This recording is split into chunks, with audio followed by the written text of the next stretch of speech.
근데 오늘 우리 장로님 잠깐 말씀을 들으면서 나오겠구나 싶었어요. 공부한다고 그러잖아요.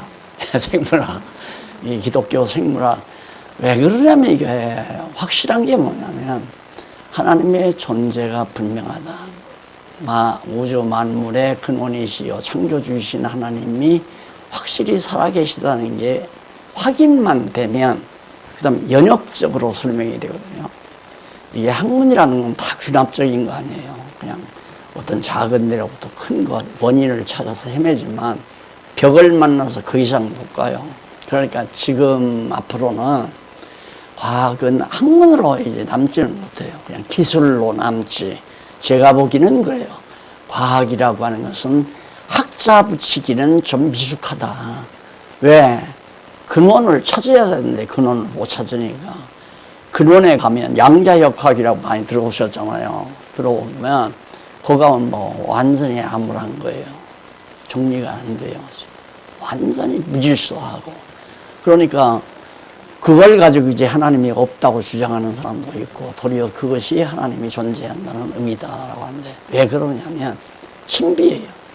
그냥 모르겠다. 왜 그러는지. 그러니까 정말로 깊은 물리학자나 과학자들은 아는 척 안 해요. 아는 척 안 하고 참 신비롭다 세상에. 오늘 들은 성경 구절이 바로 그거 아니에요.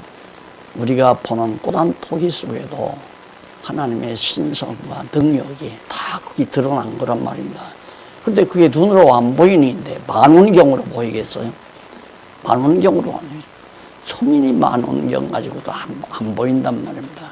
그러니까 과학은 보여야 되는데 안 보이니까 모르는 거죠. 그걸 이제 우리는 하나님의 존재가 너무 성경을 통해서 확실하니까 확실한 하나님이 이렇게 해서 결국 생물이 되고 결국 모든 물질이 되고 또 우주가 형성이 되고 역사가 진행이 되고 인간이 살아 움직이게 되고 이런 말들을 얼마든지 연역적으로 설명이 가능하니까 연역적인 설명은 너무 많이 깔끔하잖아요. 귀납적인 것 가다가 정말 모르는 게 너무 많고 그냥 뛰어넘고 추측하고 그냥 자기 상상의 나래를 펴나가고 그런 건 학자마다 다 다르니까. 그래서 오늘 제가 앉아서 들으면서 우리 장로님 말씀 들으면서 그런 생각을 앞으로 학자가 나오겠다. 물론 장로님도 장로님이지만 지금 앞으로 자라나는 장로님이나 장로님 후세대들은 지금 그런 생각을 하고 있단 말입니다. 다 학교에서 15년 동안 그렇게 진화론 가르쳤는데 똑똑한 사람은 진화론을 좀 확실히 알아서 맞은가 안 맞은가 그거 확인할 거 아니에요. 안 맞아요. 그거 맞지 않는단 말입니다. 그런데 어떻게 할 수가 없으니까 가정을 하고 상상을 해서 학생들이 어떤 답을 취할 거 아니에요. 이게 거짓말 다 가르치는 거죠. 그래서 우리 정말 청안중앙교회가 자그마하고 아담하지만은 엄청난 진리의 그 구루터기를 쥐고 있다는 사실을 한번 명심하면서 오늘 또 확인해 보십시다. 마가복음 2장부터 4장까지 교재 7114페이지에 보면 가로 없는 2번 속죄주 신분에 의한 성취란 말이 나와요. 그러니까 이 말은 뭐냐면 본래의 신분인데 예수 그리스도의 본래의 신분을 지금 우리가 살피는 중 아니에요. 본래의 신분 가운데 속죄, 처음에는 가로 없는 1번은 아들의 신분이었고요. 그게 아들의 신분을 증거함으로 정말 하나님께서 여호와께서 메시아를 보낸다고 하는 언약의 말씀이 그대로 성취됐다. 지금 그 얘기거든요. 그러면 메시아는 하나님은 눈으로 보이지 않아요. 그러나 메시아는 지금 눈으로 보이게 왔단 말입니다. 이 세상에. 왜? 눈으로 보이지 아니하는 하나님이 있다는 사실을 확증하기 위해서 예수님이 오신 거 아니에요. 그러면 그분이 정말 하나님께로부터 왔는가? 그걸 확인하려면 지금 마가가 지금 그걸 확인시켜주고 있는 거예요. 2장과 3장에서 봐라. 세상에 죄를 용서해 주는 사람은 하나님밖에 없다. 누가 용서해 줘요? 판사가 용서해 줘요? 아니죠. 그건 우리 상대적인 인간들이 이 세상 살아가면서 상대적으로 서로 피해를 주고 피해를 받고 하는 것을 판가름해서 이제 벌금을 내리고 갚아주게 하고 그런 차원이지, 인간이 가지고 있는 기본 속성, 죄성을 제거할 수 있는 능력은 창조주이신 하나님밖에 없단 말입니다. 그런데 예수님이 어떤 분이냐? 죄를 용서해 주시는 분이다 이거예요. 내 신분이 누군 줄 아느냐? 죄를 용서해 주는 자다. 하나님의 아들이다 이 말이죠. 하나님의 아들이면서 내가 어떤 죄도 다 용서해 줄 수 있다. 그걸 증거하는 것이 2장과 3장 사이예요. 자, 그러면 이제 책을 공부를 하실 줄 아는 분들은 이렇게 큰 글자로, 가로 없는 큰 글자로 딱 해놓으면 이게 굉장히 중요하구나. 그러면 2장과 3장은 전부가 여기에 바로 키워드가 담겨져 있고 포인트를, 연구 포인트를 거기에 맞춰야 되겠구나. 이 생각 다 가지고 있잖아요. 읽으면 그냥 나오잖아요. 맞네. 예, 이 교재는 바르게 공부할 수 있는, 지금 공부를 일반 교육기관에서, 대학이나 연구원에서 공부하는 방법으로는 안 돼요. 그건 세상 학문, 세속적인 학문이 아니라 기술 습득이죠.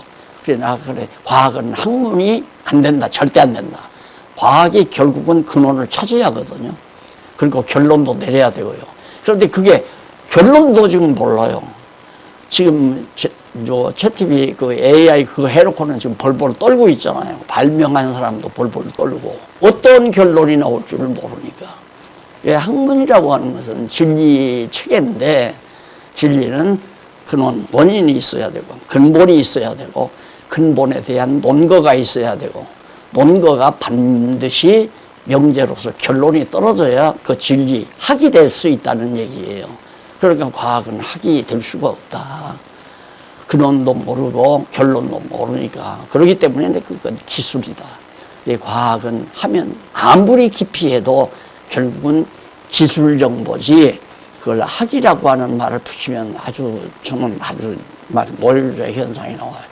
학은 성경밖에 없는데, 성경신앙밖에는 학이라는 게 없는데, 과학을 학문이라면 식물학, 동물학 이런 것들이 나오는데, 아까 기독교 생물학 해서 학이 될 수 있는 것은 하나님의 존재와 확인이 돼서 저 들꽃이 여차해서 그 하나님께서 이런 원리에 의해서 창조해가지고 이렇게 싹이 나고 뿌리가 뻗고 결국은 꽃이 피고, 아니 새까만 땅 속에서 빨간 꽃이 나오고 노란 꽃이 나오고, 그걸 누가 설명을 해요? 안 그래요? 그 하나님이 다 주관한다는 게 너무 분명한 거기 때문에 그런 식으로 연역적 방법으로 학문을 해나갈 수 있는 그런 근거를 지금 우리 교회가 간직하고 있다는 사실을 명심하시면서, 앞으로 학문에 조예가 깊으신 은사를 받으신 분들은 주저없이 시작을 하시면 한평생 이렇게 하나하나 뚫어질 때마다 여러분 머리가 얼마나 야무지게 정리가 되는지 압니까? 이 두뇌라는 게. 사람은, 나는 그래요. 인간은 이성적이어야 된다 이런 얘기하고, 인간은 이성적 존재다 이러는데, 인간의 삶은 두뇌 정리를 하면서 사는 거예요. 두뇌 정리. 결국 자기의 두뇌를 깔끔하게, 아까 말한 대로 근원에서부터 연역적으로 모든 것에 대한 답을 안고 사는 그런 두뇌를 가지면 총명하게 되고 머리가 상큼하고 정말 지혜롭고 모든 것에 대한 판단력을 옳게 내릴 수 있는 이런 능력을 우리가 간직할 수 있잖아요. 하나님의 말씀에 근거해서. 그래서 여기도 속죄주 되시는 신분을 내가 가지고 있다. 그 말은 뭐냐면 내가 하나님의 아들이고, 내가 본래의 신분은 내가 하나님의 아들의 신분이다. 하나님의 신분이다. 이걸 지금 증거해 주는 거란 말입니다. 그런데 내가 지금 육신을 입고 지금 이 세상에 와 있지 않느냐? 봐라. 그러면서 어떻게 증거를 하냐면, 첫 번째 한쪽 가로 1번 죄사하는 신분을 가르쳐 줘요. 예수님께서. 그것이 2장 나오거든요. 마가복음 2장에 내가 이렇게 죄사하는 능력이 있다. 그러니까 이렇게 성경을 보아서야 성경이 의미적으로 다가오면서 그냥 하나의 주제로 딱 떨어지게 되고, 거기에 따라서 야, 분명히 하나님은 살아 존재하시고 그의 5대 속성은 여차여차한 분이시다. 이게 확고하게 믿어져 버리면 그 다음에는 전부 거기로부터 연역적으로 정리해 가면 모를 거 없잖아요. 다 못 찾을 것도 없고. 다만 과정적인 논거에 있어서 아까 우리 장로님은 나보다도 과학적인 용어를 더 많이 암기하고 있더라고요. 기록해 가지고 나오셨나. 숫자도 정확하고요. 예. 근데 저는 그걸 못하거든요. 그러니까 내가 기독교 생물학을 좀 한번 해보고 싶어도 용어가 그 학문 세계에서 쓰는 과정 용어를 내가 잘 모른단 말입니다. 그걸 하면 대학에 다시 입학해서 생물학을 전공하면서 교수에게 그 용어들을 다 익혀야 되거든요. 제가 어느 장로님으로부터 자꾸 가치론 목사님 쓰셔야 됩니다 했는데, 그거 제가 가치론 기독교 가치론을 교환 초록을 만들어 놨잖아요. 그래서 하나님께서 장로님의 입을 통해서 그렇게 명령을 하셨을 건데, 어제는 들어앉아서 그걸 유심히 초록을 봤어요. 야, 그게 지금 아주 일찍이 몇십 년 전에 그거 한 거거든요. 20, 30년 전에.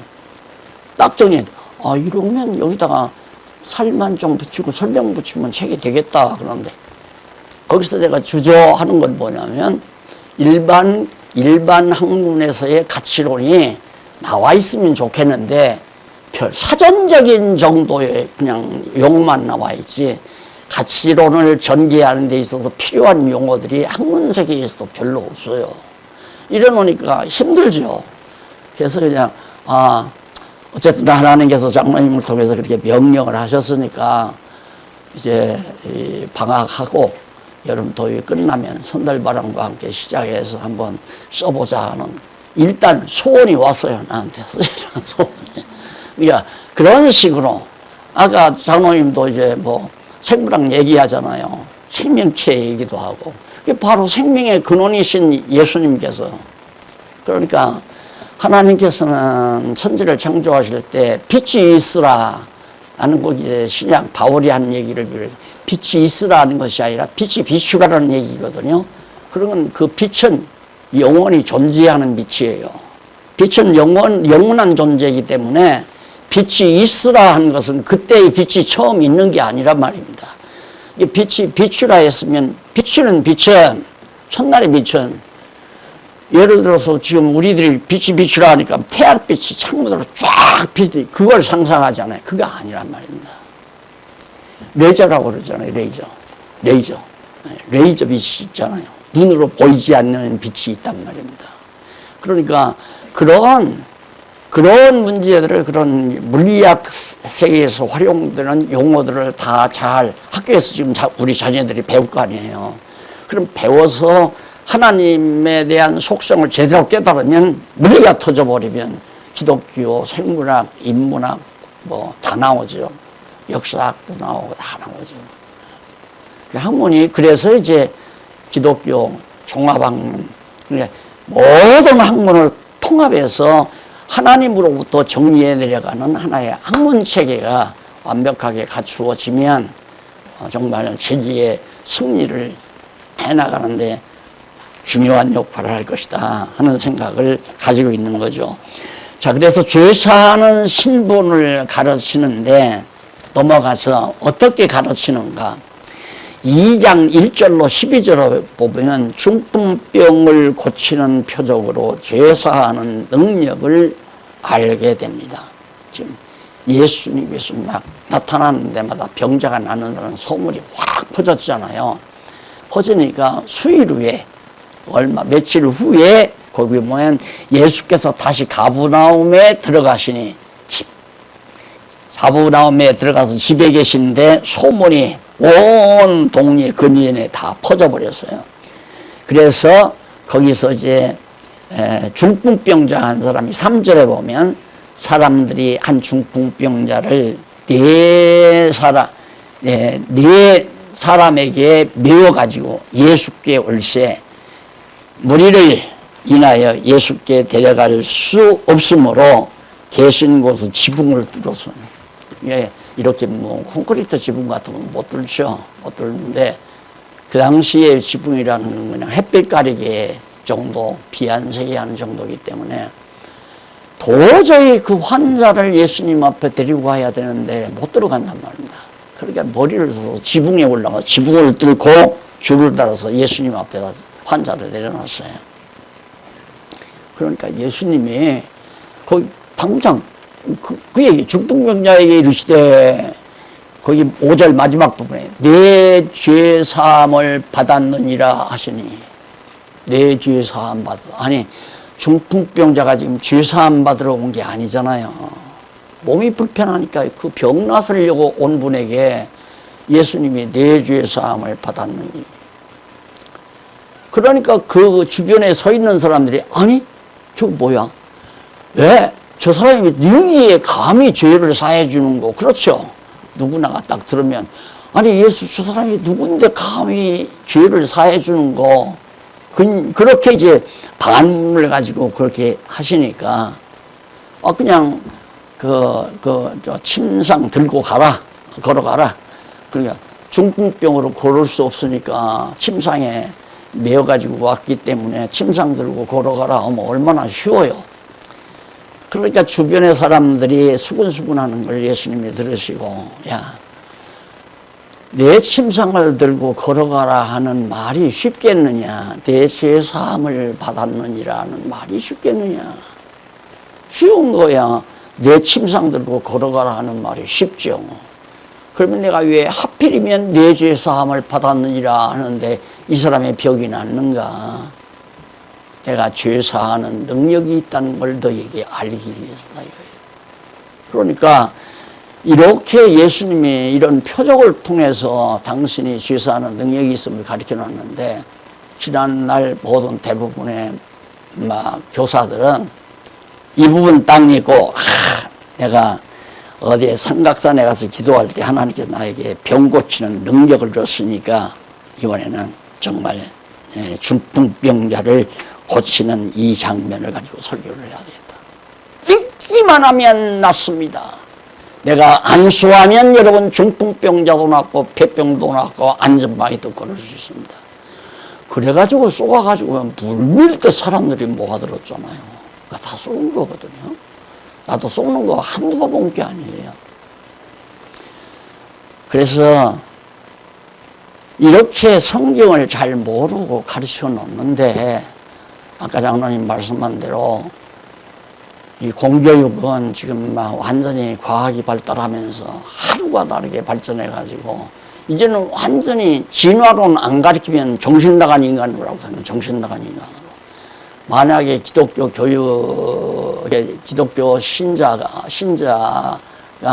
선생님이라서 만약에 교육 시간에 뭐 창조론 얘기하고 진화론 틀렸다고 했다가는 완전히 벌써 교무실이 불려가게 되고 문제가 발생하게 되고, 이런 시대에 우리가 살고 있기 때문에 대적이 점점 강해지는 거죠.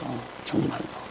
그래서 예수님께서 이렇게 죄사하는 능력이 있다는 걸 가르쳐주면 끝나는 건데, 이걸 뭐 자기가 삼각산에서 기도하는데 막 등골에 불덩어리가 떨어지고 진동이 오고 그러면서 내가 그 다음 손을 얹고 기도하니까 뭐 유장병도 낫고, 누가 다리가 아프다는데 내가 한번 안수했더니만 다리가 나았다 뭐 이러면서, 한동안은 저쪽 강북 쪽에 어느 여자가 암병 고친다고 그래가지고 우리 교회 장안동 시절에 우리 교회 성도님 한 분이 남편이 암이 걸리니까 누가 그걸 안내했던가 봐요. 나는 안내 안 하니까. 그러니까 그 부인 집사님이 다급하니까 그냥 안내해가지고 갔잖아요. 그러니 어떻게 신방을 안 가요. 신방을 가가지고 했더니만 막 큰 광장에 막 환자들이 막 쫙 넓혀져 있어요. 가서 잠깐 위로하고 있는데, 지금 원장님께서 지금 기도 시간이다, 안수 시간이다 이거예요. 아이고 참, 여기 있다가는 나도 안수를 받아야 될 거고 답답해요. 그래서 만약에 나한테 내 머리에 손을 얹는 순간은 당신 팔 부러진다. 내가 막 쳐버릴 테니까. 그리고서 이제 거기 그냥 있었어요. 야, 기가 막히게 알아보더라고요. 싹 지나가요. 난수 안 하고 지나가요. 그러면 그렇지. 네가 어디 감히 내 머리에다 손을 얹어. 팍 뭐 한수하고 들어가면서 암 다 끌어낸다고 해서 막 피덩어리가 여기 나오고 암덩어리 그거 다 속임수거든요. 그런 짓들을 한국교회가 알게 모르게 다 한 거란 말입니다. 성경은 안 가르치고.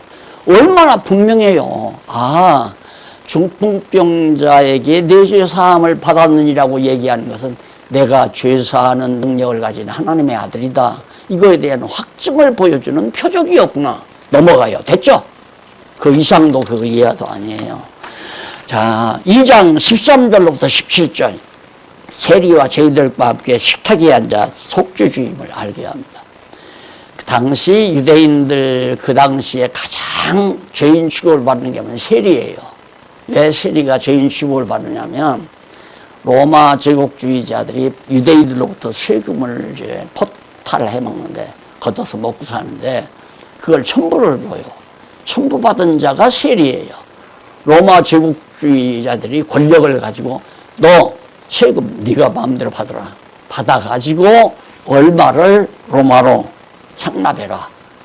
그러면 예를 들어서 세금을 금년에 5억을 걷어라. 5억을 걷어서 너는 나에게 로마 제국에 5억을 내야 한다면 세리가 거기다가 이제 덧붙여가지고 6억을 거둘 수도 있고 7억을 거둘 수도 있어요. 그 나머지는 자기가 먹는 거예요. 그게 세리예요. 그러니까 권력기관에 비리부터 먹는 하여튼 거머리 같은 인생이죠. 그러니까 유대인들도 취급을 안 해요. 저런 거지 같은 인간이라고. 그런데 예수님이 하필이면 그 세리하고 앉아서 식사를 하는 거예요. 시편에 있잖아요. 의인은 악인의 꾀를 쫓자며 의인의 자리에 죄인의 자리에 앉지도 아니하고 죄인들하고 같이 앉아 식사한다? 이건 도저히 유대인으로서는 용납이 안 되는 거죠. 그런데 예수님이 유대인하고 밥을 먹어요. 그러니까 수근수근할 거 아니에요. 참 저 사람 이상하다. 저런 죄인하고 어떻게 밥을 먹느냐 이러니까 예수님이 점잖게 한마디 합니다. 병든 자라야 의원이 있을 때 있느니라. 그 말 얼른 알아들을 사람이 그리 쉽지 않잖아요. 병든 자라야 의원이 있을 때 있다. 그거 당연한 거지 이러고 들었을 거 아니에요. 그 말은 뭐냐면 이 사람이 너희들이 말하는 죄인 취급을 받는 사람이기 때문에 속죄하는 능력을 지니고 있는 내가 필요해서 같이 앉았느니라 그 말이에요. 이 세대가 죄인이기 때문에 나를 필요로 하지 너희들처럼 죄인이 아니라고 하는데 내가 왜 필요하냐 이거죠.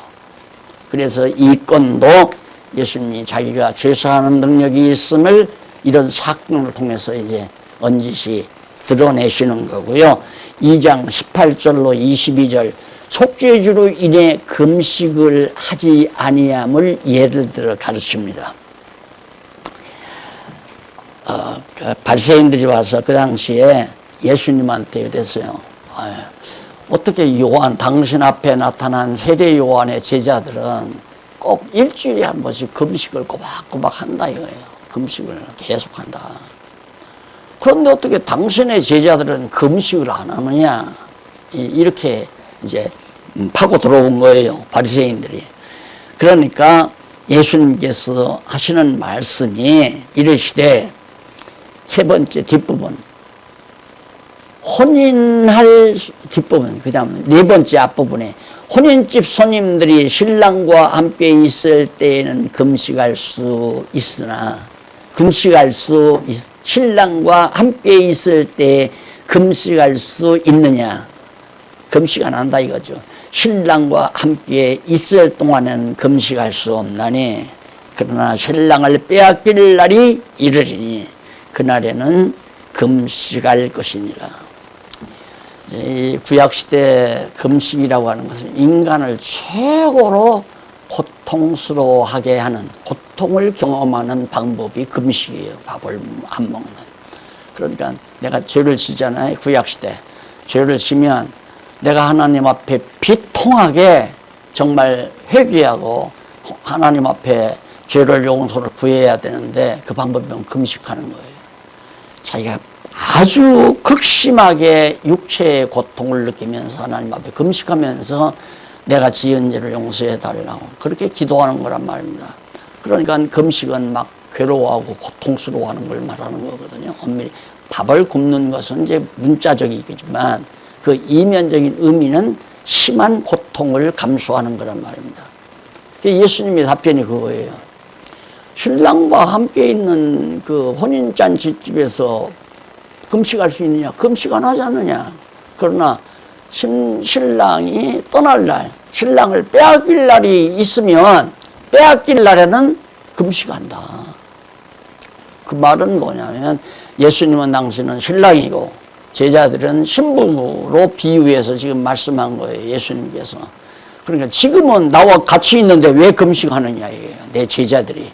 그러나 머지않아 조금 있으면 나와 헤어질 날이 있으니까 그때는 제자들이 금식할 고통스러워할 것이다. 이제 그런 의미로 여기서 말씀하고 있는 거예요. 그러니까 바리새인들은 예수를 정죄하려고 그냥 해를 썼지만 당신은 왜 제자들을 금식을 안 시키냐, 율법을 범하는 자 아니냐 해서 정죄를 해서 죄인이라고 하려고 하지만은 당신은 내가 안식일의 주인이다 이거예요.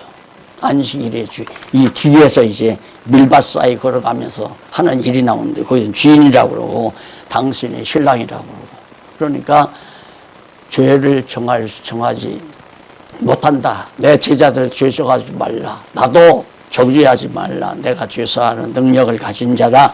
그걸 정말 역설하기 위한 하나님의 예수님의 귀한 내용이었다. 말씀이었다. 그 다음 2장 23절로 28절에 안식일을 오해하는 자들에게 속죄 능력이 있음을 가르칩니다.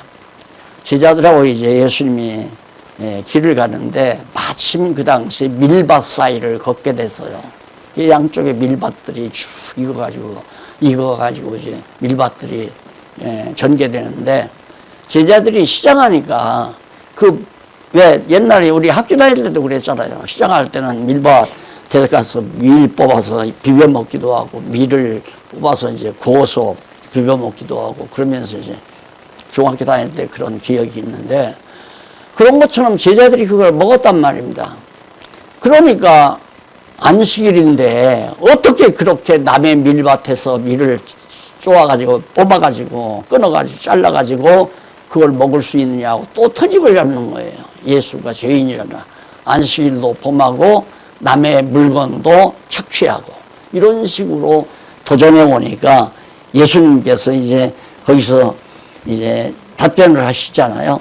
예수님이 답변하시기를 어찌하여 안식일에 범치 못할 일을 합니까? 라고 물으니까 25절 예수께서 가라사대 때 다윗이 자기와 및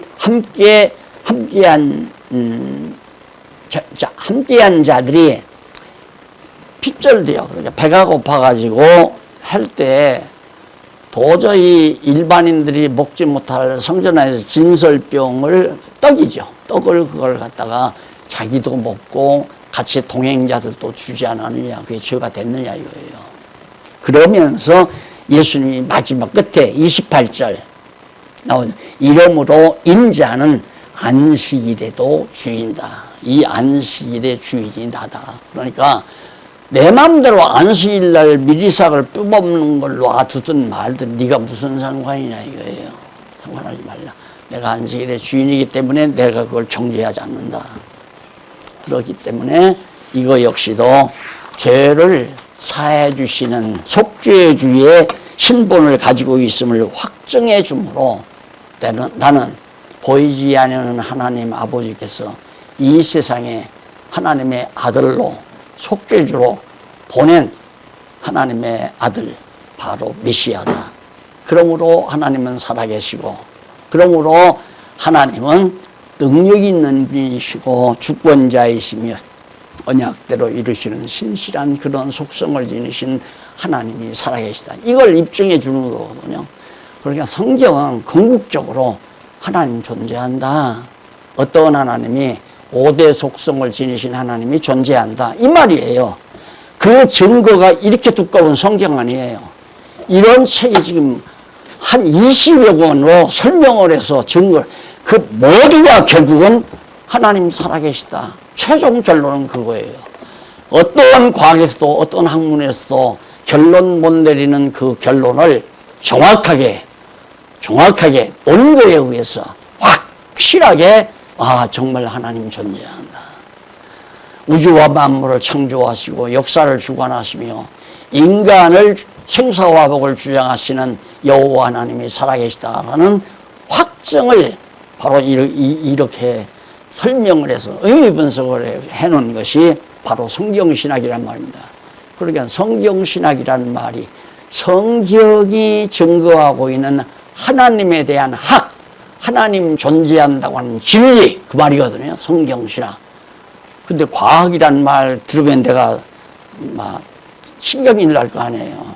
학문도 아닌 것 가지고 학문이라고 애들 속여가지고 과학하면 신학을 완전히 우습게 보는 거예요. 왜? 그건 우리 기독교가 잘못이죠. 기독교 지도자들이 그냥 모르면 그냥 믿어, 무조건 믿는 거야. 목사님 말씀 잘 듣고, 전도가 뭐예요? 예수 믿고 천국 가세요. 그러면 누가 관심이 있어서 어떻게 하면 예수를 믿는 거예요? 예수 믿으려고요. 우리 교회 나와. 우리 교회에다 등록해. 그럼 등록한 다음에 빠지면 안 돼. 주일날 빠지면 안 돼. 그리고 11조 내야 돼. 월급 타서 11조 꼬박꼬박.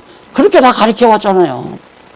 그게 바로 오늘의 기독교예요. 그렇게 배워가지고. 이게 교회 나오면 예수 믿는 거야. 교회 나와서 앉아있으면 이게 예수를 믿는 거야. 그러니까 설교는, 목사님 설교는 가만히 들어보니까 졸다리도 없고, 이 말했다, 저 말했다, 이 말했다, 저 말했다는 거 관심도 없어요. 그러니까 좀 머리가 있는 분들은 눈 시그시 감고, 아이고, 350명이 아니라 349명인데 이러고 앉아있잖아요. 목사님이 뭐 틀리면 저거는 아닌데 저거 틀렸는데 지금 오늘 하는 얘기는 신문에 났더라 이런 생각하면서 뭘 진리를 깨달으려고 설교를 듣는 게 아니에요. 설교 시간 가만히 조용히 듣고 있다가 마지막 목사님 축도하면 축도받고 다 돌아가면 그게 예수 믿는 거예요. 그게 무슨 예수 믿는 거예요. 그러니까 예수 믿는다고 하는 것이 뭔지조차도 정리가 안 돼 있어요. 정리가. 그러니까 교회가 엉망이 돼버리는 거죠.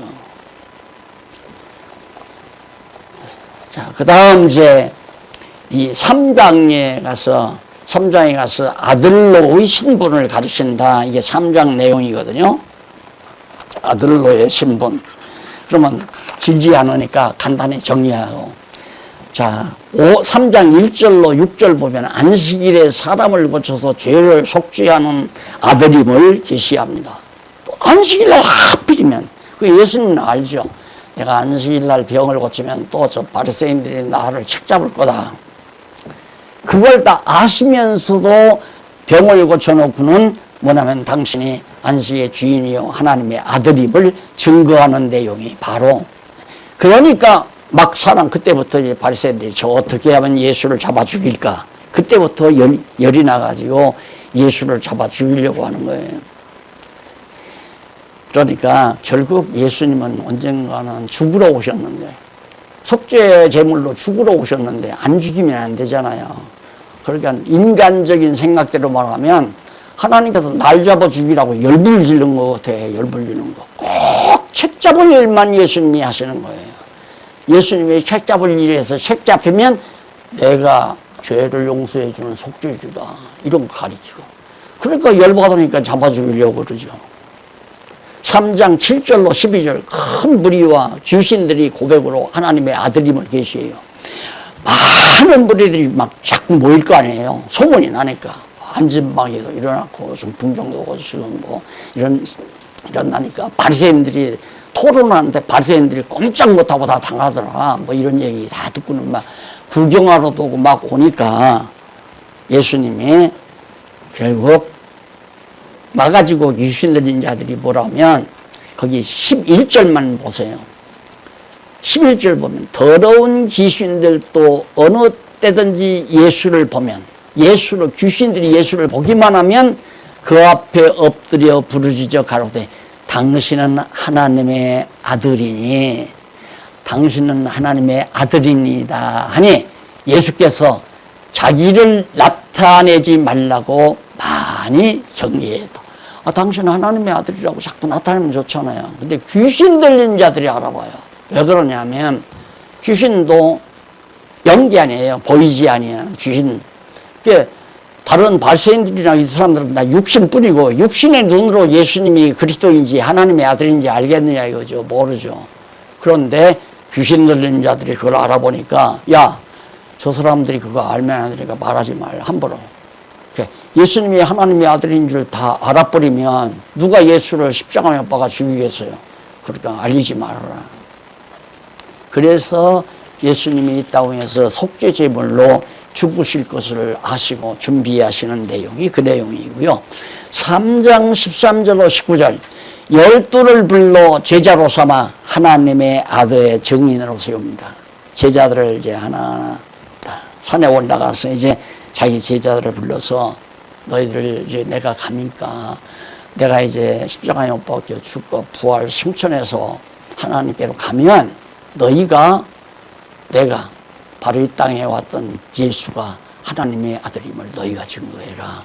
그걸 당부하는 내용이 그렇게 바로 그 19절까지인데 마지막 19절에는 또 가룟 유다니 이는 예수를 판 자니라. 그러니까 12 제자의 이름을 쭉 얘기하는데 가룟 유다 누구냐? 예수를 판 자라 이 말이에요. 예수를 판 자까지라도 다 받아들이잖아요. 자, 그래서 예수님은 뭐 자기 제자 삼을 때 당신이 이 땅에 오셔서 해야 될 일을 감당하는 데 필요한 그런 인재들을 악인까지라도 그러니까 예수를 돈 받고 팔아먹을 제자까지라도 불러서 제자를 삼았다. 그래서 하나님의 뜻을 이 땅 위에 이루어 가는 것이다. 아까도 말씀드렸지만 죄인을 용서하시는 하나님의 아들 권능을 가지신 여호와 예수 그리스도가 이 땅 위에 오셔서 당신이 죄사하는 능력을 이처럼 보여주시는 그런 놀라운 사건이. 그러면서 이제 3장 20절로 35절 거기 보면은 바로 오해하는 자들을 책망하면서 하나님의 아들임을 계시합니다. 첫째 오해가 뭐냐? 이쪽 7129페이지 두 번째 줄 20절로 30절 보면 예수께서 귀신을 쫓는 표적을 보고 귀신이 들렸다고 오해하는 거예요.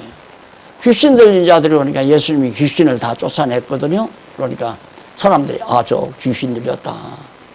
가족들까지라도 의심할 정도였어요. 예수님의 가족들까지라도. 이런 모든 표적들이 결국 하나님의 아들임을 증거하는 놀라운 표적들이었다. 마지막으로 31절로 35절 7130페이지 위에서 다섯째 줄 예수께서 가족들이 찾아와 부른다는 말을 들으시고 무리에게 경고하실 때 무리에게 자신이 하나님의 아들임을 증거하신 내용이다.